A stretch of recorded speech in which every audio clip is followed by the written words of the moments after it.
What is up guys, my name is Jidwee and welcome to Dallas Jamming. Today we're going to be looking at one of my favorite sequencers, the Varigate 4 Plus, but wait, there's two. Two is better than one, or so I thought. So my master plan was to have two Varigate 4 Pluses, to have one with 4 gates and the other one with 4 CVs, so I could control 4 voices in my modular synth. And this plan was going perfectly until I tried to save, and I realized that no, they will not send each other data. So let me back up a little bit and explain the whole Maleco Varigate voltage block ecosystem. So it all started with a Varigate 8 Plus, which is the big version of this one, but this one's a little more special in my opinion, because in this one you can actually choose if you want them to be gates, or if you want them to be all CVs, or if you want them to be CV gate, which is how I normally use it to sequence like 2 modules, but I have 4 voices in here, so that's why I had my master plan. But let me tell you where things went wrong. So the Varigate 4 and the voltage block are kind of like meant to be working together. Like the Varigate 8 is 8 gates, and then this one is 8 CVs. So you know they want you to buy both, which is like $1,000 together. But it's like a really amazing, powerful sequencer.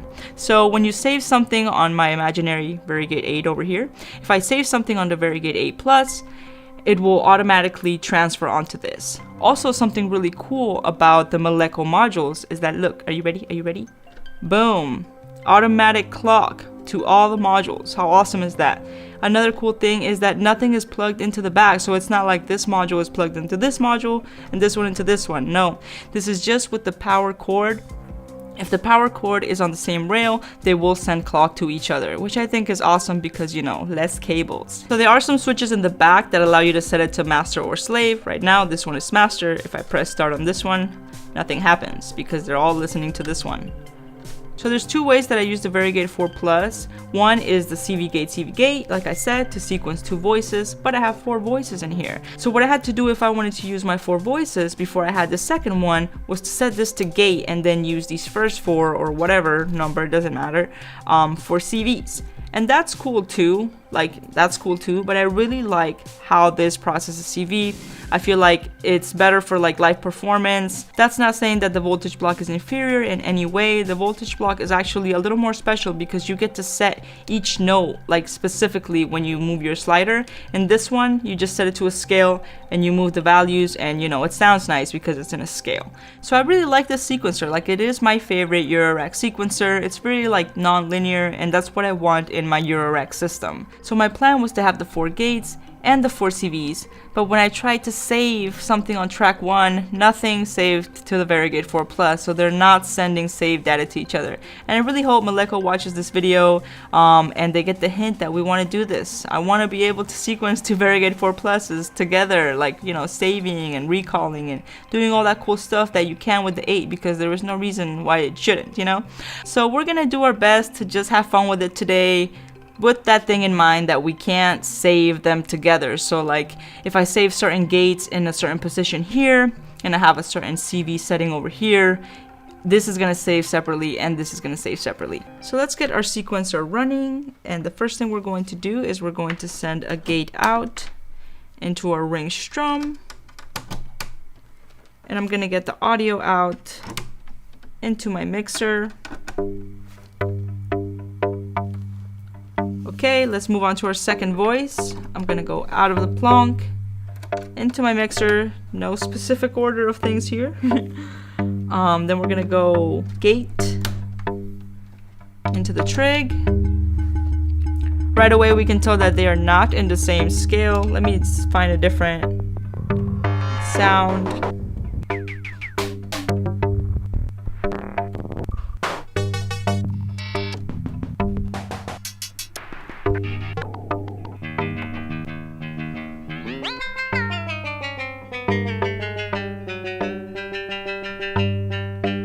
You guys notice how I found that? How I did that? Little tip, you know, when you're tuning things, just move either all the way to the right or all the way to the left. That'll give your ear a better chance of figuring out where in the scale you need to find your note. Okay, so we have those 2 tones.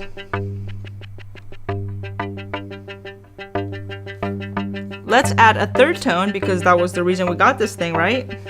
So we're going to go from our Varigate 4 Plus into the trig.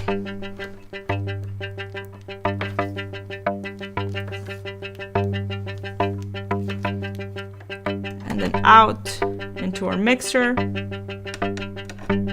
Turn our volume up. With Bassimilus, it's so hard sometimes to figure out like what key is this in, because it's so acoustic, it's so like percussive.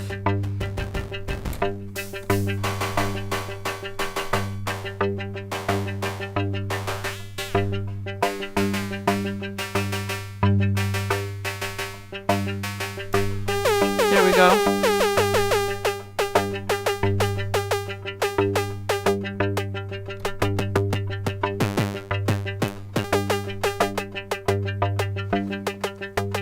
Okay, so I think we should get started with those three. We might add the M303 later, we'll see how we're feeling. Okay, now we're going to add some volt per octave. So I'm going to send some pitch from the CV. Make sure I press play over here too. Into the octave. Already something there. Let's send, this is a longer cable. Let's use this one for the Bassimilus. Alright. And now we're going to send that last CV into our plonk.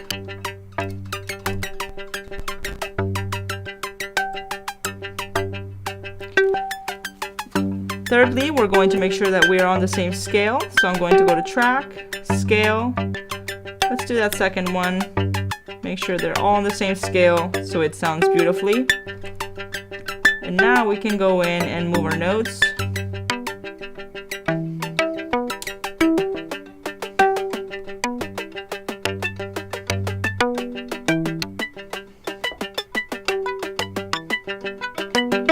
Let's turn the octave on this down a bit, like an octave lower.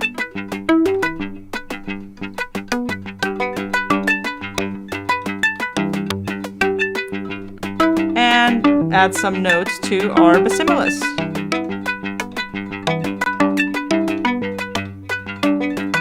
Now it's starting to sound like something, right? So let's go ahead and save this CV. We can save these two. Now let's add some effects because it's very dry. So we're going to go out of the rings into the Erica delay. And then out of the delay back into our mixer.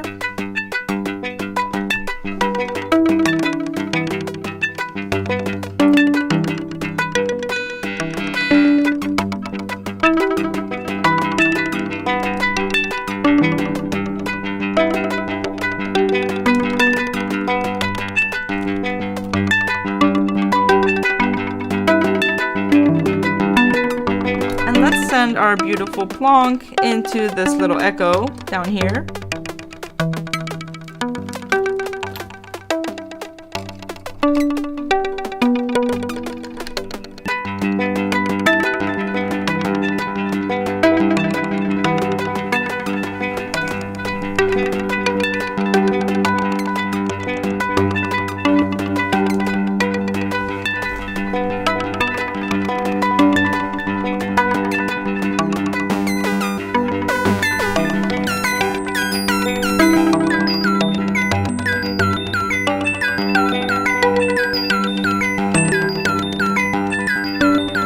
Let's send our Bassimilus into the monsoon.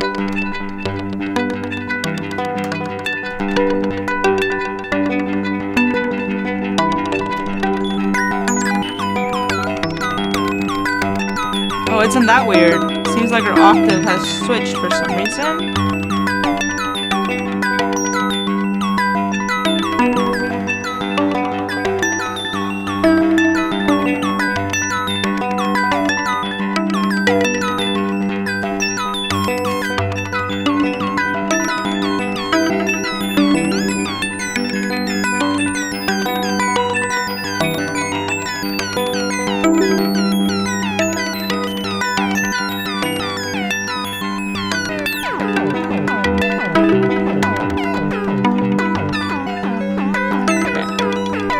So when something like that happens, I mean, if you're in a live situation, like, you're screwed.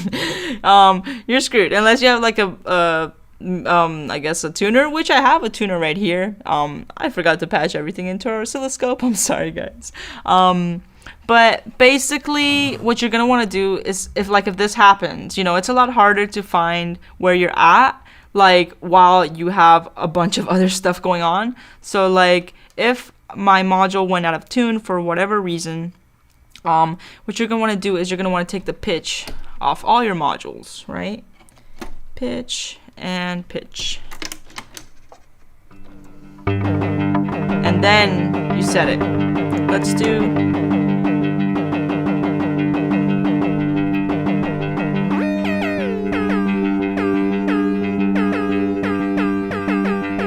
There we go.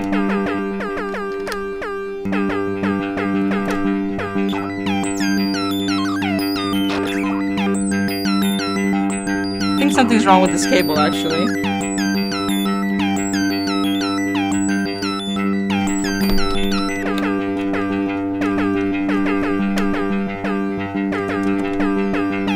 Better?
Alright, that was pretty dope. You guys might have noticed also that rings kinda left our scale somewhat in the middle of there. Like I said, you kind of just have to play by ear when that happens. What I do when I notice that something like that happens or is happening, I'll like try to mute it. Like you guys might notice that like, oh wait, where did rings go? You know, like if I feel like, okay, I'm not trying to stop the video or not, I'm not trying to stop the performance, what can I do to save this performance that has either drifted or accidentally touched a knob or whatever. Anything happens with modular, it's very living creature.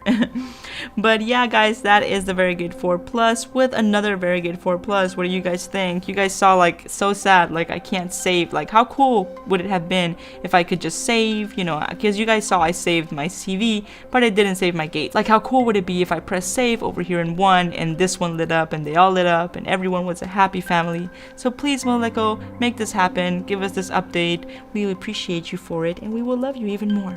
That's it guys, don't forget to give it a thumbs up, subscribe. If you guys like what I do, consider becoming a Patreon. You get all of my music, art, sample packs, special perks, you name it.